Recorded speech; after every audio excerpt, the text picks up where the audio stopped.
Salut à tous, c'est Raven. Aujourd'hui on se retrouve pour une nouvelle vidéo unboxing et présentation rapide du contrôleur de vol Mini X de chez X-Aircraft. Donc moi la version que j'ai ici c'est la version avec GPS et OSD. Donc ça vient dans une petite boîte noire comme ça très sympathique. Donc on retrouve pas grand chose, une boîte très sobre. Hein. Donc on va tout de suite passer à l'intérieur.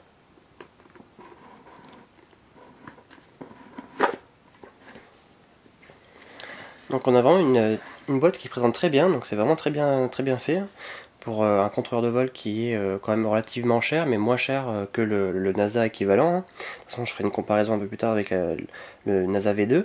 Donc on retrouve ici notre contrôleur de vol.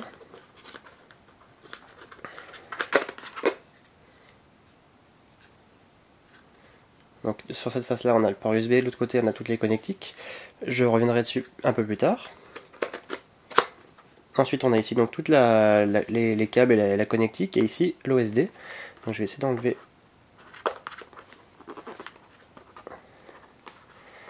en écartant pour pouvoir vous montrer, voilà.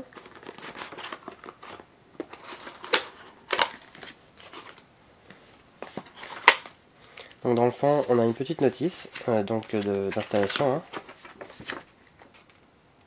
Avec les différents modes de multirotor qui sont acceptés. Donc on peut mettre jusqu'à du 8 moteurs.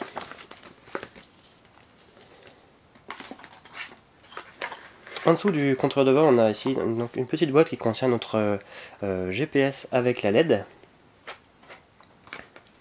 Donc je vais tout de suite l'ouvrir.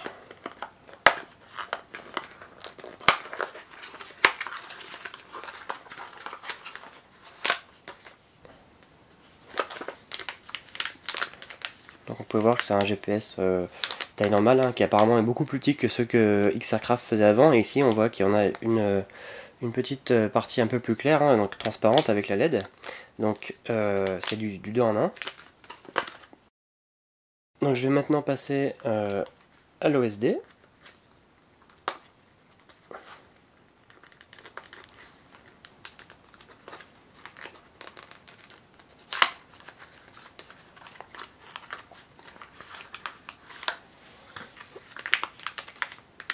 Donc dans notre OSD, on a ici l'OSD avec les petits câbles qui vont bien et un peu de scotch double face 3M. Je vais ouvrir tout ça, hein, comme ça je pourrais vous montrer un peu mieux.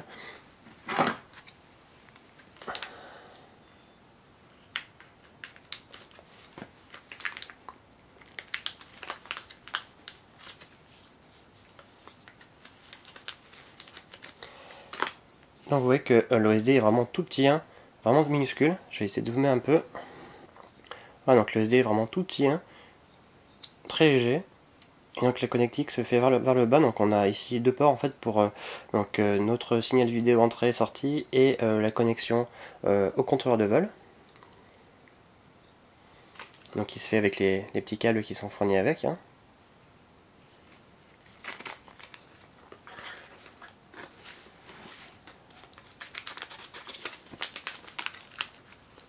Je vais vous montrer aussi d'un peu plus près le GPS.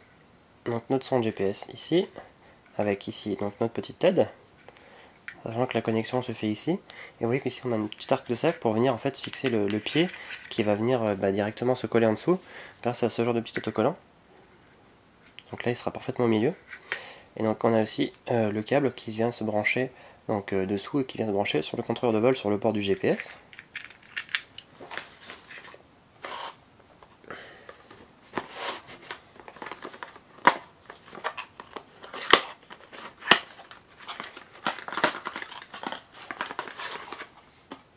Dans la boîte des accessoires, on retrouve tout d'abord notre support de pied pour GPS, donc qui est déjà équipé du scotch double face, hein, et ici la visserie, donc on pourra éventuellement le recouper, parce que je pense qu'on peut enlever la vis là, donc si on veut le recouper, on pourra, sachant que c'est du métal. Hein. Ensuite, on a un sac donc, qui contient pas mal de choses, j'imagine. Donc là, on a... je vais l'ouvrir, hein. Ce sera plus simple pour vous montrer.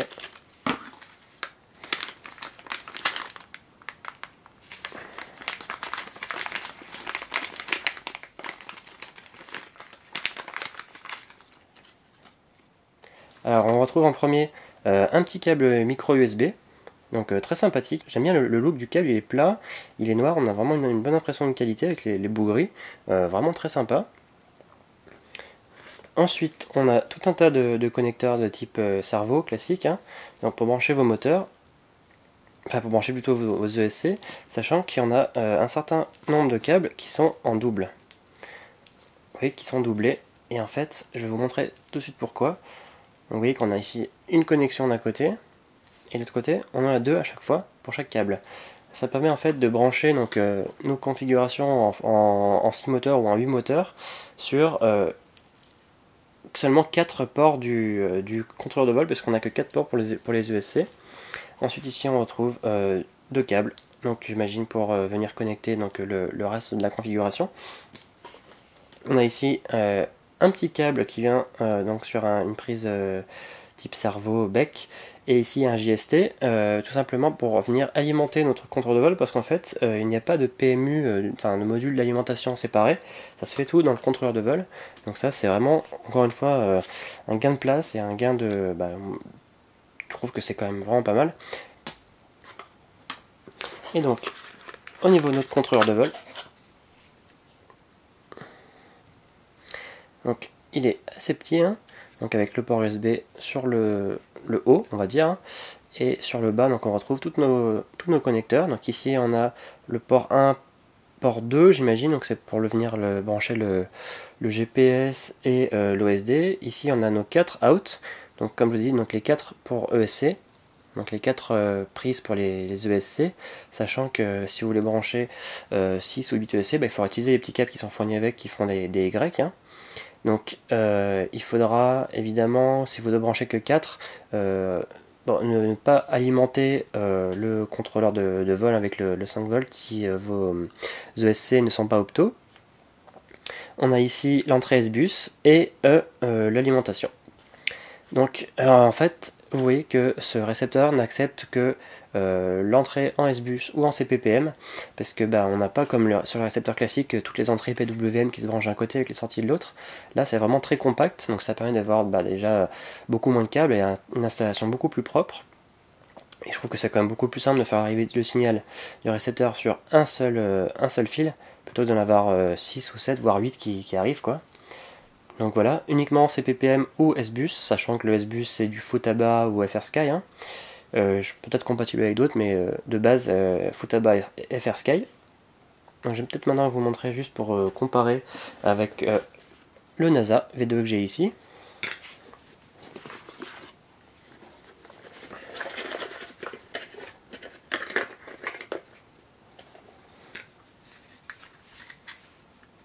Donc la taille est relativement similaire, hein. Quelque chose de quand même plutôt ressemblant, même au niveau des connectiques, hein, sur le dessous, sachant que par contre sur le Mini X, sur le dessus, il n'y a rien du tout, alors que là on a toutes nos entrées. Voilà, même au niveau de l'épaisseur, hein, c'est quasiment similaire, hein, très similaire. Voilà. Donc sachant que du coup le Mini X GPS plus OSD coûte 200$, donc ça fait à peu près 190€ si on l'achète maintenant, sachant que le NASA V2, si on veut le GPS plus l'IOSD mini, on en a pour 280€ minimum. Donc sachant que une fois de plus, comme je vous le disais tout à l'heure, là on a besoin du PMU en plus pour venir alimenter tout ça. Là c'est intégré dans le contrôleur de vol, et sur le NASA V2 on a donc la petite LED qui fait aussi port USB, qui vient donc se brancher en plus et qui prend encore de la place, alors que là on a directement tout qui est intégré dans notre module GPS. Et en plus le fait qu'il soit surélevé et que la LED émette sur assez on va dire 180 degrés verticalement et horizontalement peut-être je sais pas 90 degrés, et ça permet quand même d'avoir une installation vraiment sympa. Et le fait que la LED soit surélevée par rapport au quadcopter, on la voit quand même très bien. Donc voilà, c'était un peu les avantages et les inconvénients du Mini X, que je n'ai pas encore testé puisque je viens de le déballer, hein.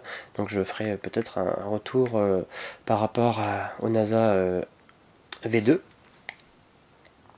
Voilà, donc comme d'habitude, hein, si vous avez des questions, n'hésitez pas à les poser dans les commentaires. N'hésitez pas non plus à vous abonner si vous aimez mes vidéos, et puis à mettre un petit pouce vert si vous, enfin vert ou bleu, hein, si vous avez aimé celle-là. Et puis venez me suivre aussi sur Google+ et Twitter. Allez, à très bientôt, ciao ciao.